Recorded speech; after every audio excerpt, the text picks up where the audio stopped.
Hi guys, welcome back to the channel. Thank you so much for clicking on today's video. Welcome also to my day 3 of isolation from my return trip. So I am just waiting to get to Thursday the 24th so I can get my test and hopefully be released on Friday the 25th pending a negative test result. So, of course, on to our season 4 episode 2 retro review of the L Word. If you haven't been here before, welcome, and don't forget to subscribe to the channel so that you're notified every time that I post a new video, and you can keep up to date with everything L Word. And if you like the video, please give it a thumbs up and also comment, letting me know your favorite parts and worst parts of season 4.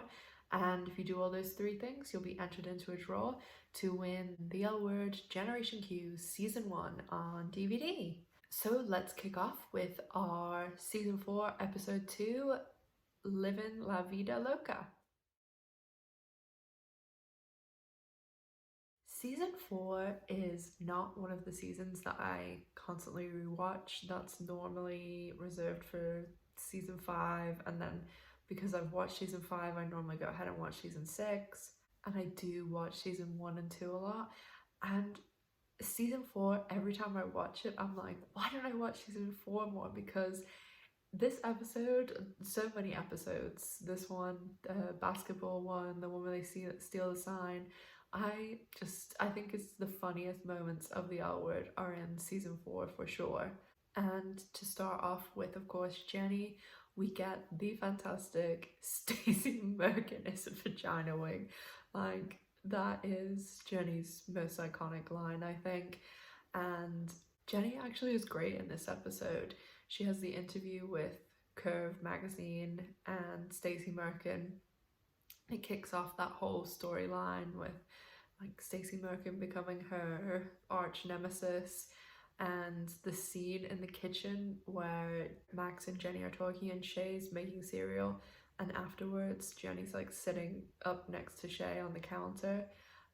That scene cracks me up for some reason. I think it's so funny. It's the way Mia Kirshner like plays it too. I just think the way she plays it is so natural, and it's a great scene. Shane in this episode is kind of coming out of her Carmen wedding, sorry for misty there, hole, and you know, she's got like all her face is all messed up and issue with her wrist, but she's come for the first time to the planet and everyone's kind of like, and then she's gone back to work. Obviously she has Shay with her both, you know, all the time, and at one stage Shay does run away and Shane's kind of been calling around trying to find her dad or Shay's mom Carla, and it's just really not getting anywhere. So Bette and Alice and everyone are kind of telling her, you know, he has to be in school, you know, what are you gonna do? And Shane is just trying to keep it together. I've said before, like, I really identify with Shane and Shay in the relationship. Obviously it's completely different circumstances, but I have a very close relationship with my youngest brother. I have 2 sisters that are like close in my age, and we're like, you know, very typical siblings. We're very close, but my brother, there's 15 years between us, and my mum died when he was quite young, so I've always been that person that like picks him up from school, goes to parents' night, and it's very hard to get representation for that. So the fact that it's on the L Word too is just like blows me away. And I always did like enjoy the Shane and Shay storyline. Max, this is another thing that when I watch the original show back, I'm just, every time I'm like, Max, like, they did him so dirty. Like, Max is so nice to everyone. Like, he is so good to Shay, and there isn't, you know, they're just starting to know each other in this episode, but I mean going forward throughout the season, he is amazing to Shay. And even when like Jenny starts freaking out, like Max is like, you know, the calm, and he's good at his job. He just is a stand-up guy, and the rest of the friend group like treats him like crap. Like, I really like Max, and I would really love if Max had some sort of redemption on Generation Q, that people weren't treating him like crap. But I know that they're trying to make up for errors of the past with Micah, but I still think Max, like the actual character of Max, not just the way they treated trans people, but Max needs to, like, I hope Max is have some like massive happy ending, and even if they just throw a line in Generation Q, like Max has like started his own app or like tech company or something, I would just love to know that Max is doing well, because they did him so dirty. Helena doesn't have too much going on in this episode. She is of course fired from the movie studio by Tina, and kind of very change of tables in the sense that Bette is defending Helena and like talking badly about Tina, like who in season 2 would have saw Bette and Tina, Bette and who in season 2 would have seen Bette and Helena like ganging up, and even Helena is kind of defends Tina a little bit. But yeah, Helena is living with Alice, and as I said in my last review, I just absolutely love Helena and Alice's friendship, and we do see Helena meet Poppy at the end of the episode too, and we all know where that goes. Alice is continuing her quest to meet Poppy, and she finally does. And there's just some things in this show that sometimes I'm like, was everyone like really high? Like the character of Poppy and like the way she's introduced and stuff, I'm just always like, what is happening right now? Like Poppy going into the back of the restaurant and everyone's like, yeah, Poppy, like it's just so strange. Like people like that don't exist in real life. And like Poppy being a limo driver, just the whole thing with Alice, yeah, it's just really comical. I actually didn't mind Poppy when she returned for like that one episode when Tasha was there and Alice was like, where have you been? But yeah, I just never really cared for the character. I thought it was done way too over the top, and it's kind of like Shane, like they just made it too unbelievable. And the greatest thing I think that came out of Poppy was the basketball scene, because that was just hilarious.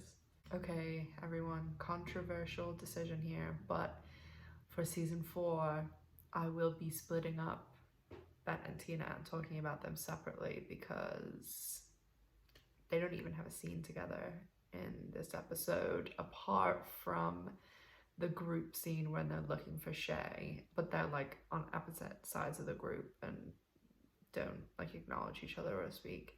So Tina is working at the movie studio and ends up keeping her job because she gets this Twisted Forest rights off someone who didn't want to sell, and she kind of defends herself to Alice when Alice is like, oh, you've been off in hetero land, but Tina, and she fires Helena. That is pretty much all we get from Tina this episode. And for season 4, Tina is very much removed from the group, and I know you're referencing the basketball scene, but it's really, and how appropriate today, I've got my Lakers shirt on, but that episode is where, you know, Tina comes in and it's just so awkward, and she even plays on the other team, and this whole season she's very removed from the group. And towards the end, the last couple of episodes, when she and Bette like reconcile and she's helping Bette, you do see those little flames reappearing. But yeah, in the beginning, Tina is like out of touch with the group. And on to my favorite character, Bette. But there's a lot about Bette this episode, because season 3, I think also one of the issues with it is no matter what, Bette and Jenny are leads of the show, and Bette, and I think maybe it was due to Jennifer Beals is pregnant and stuff, but with season 3, you didn't have Bette in a relationship, like the whole her and Tina had exploded, and you had also taken away Bette's like other world In the first 2 seasons, you have the CAC and everything, and season 4 onwards, you have the California University Art School, and season 3 just didn't have anything.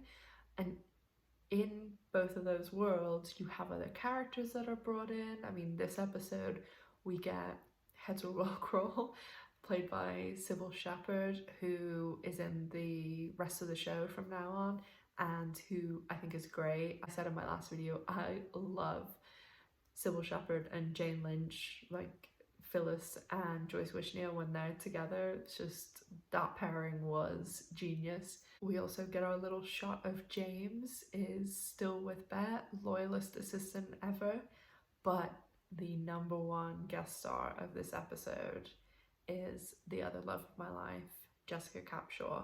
There's 2 women in this world who are both straight but were born to play gay, and they're Jennifer Beals and Jessica Capshaw. And the fact that they're both in the same show, share scenes, and we know what happens next episode is just amazing.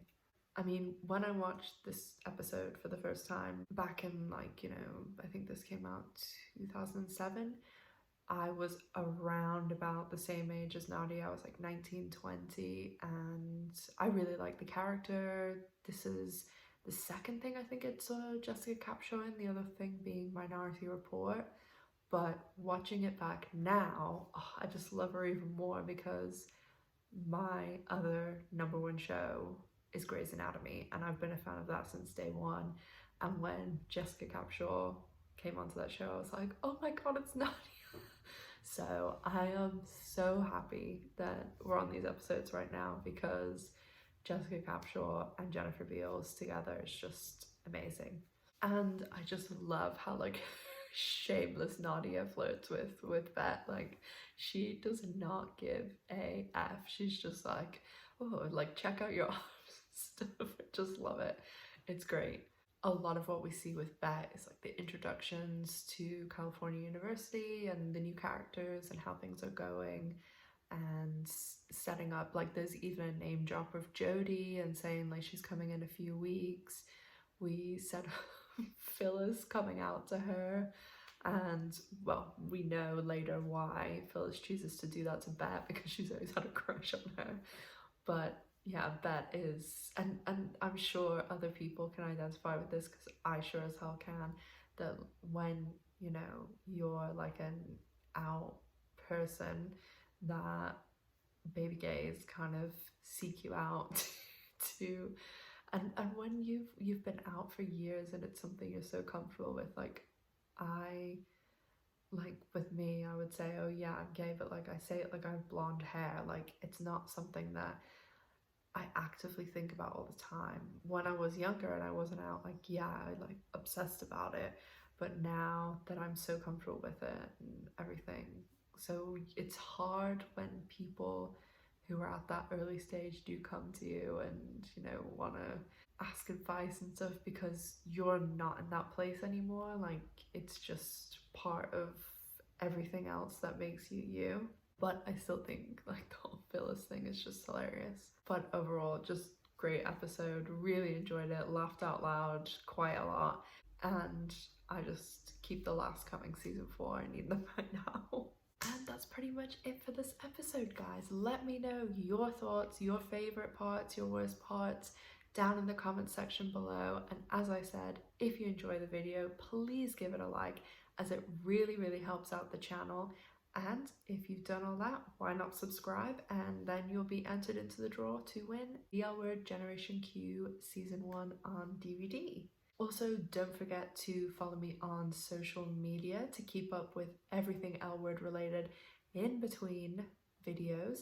And I also will have just posted, or will just be posting, my kind of review talk through of the episode of Pants that Kate and Leisha did last week, where Jennifer Beals was on it, and kind of what they talked about and little updates for Generation Q. So look out for that as well. As always, guys, thank you so much for watching. Make sure that you're staying safe, taking care of yourselves, and I'll speak to you soon. Bye!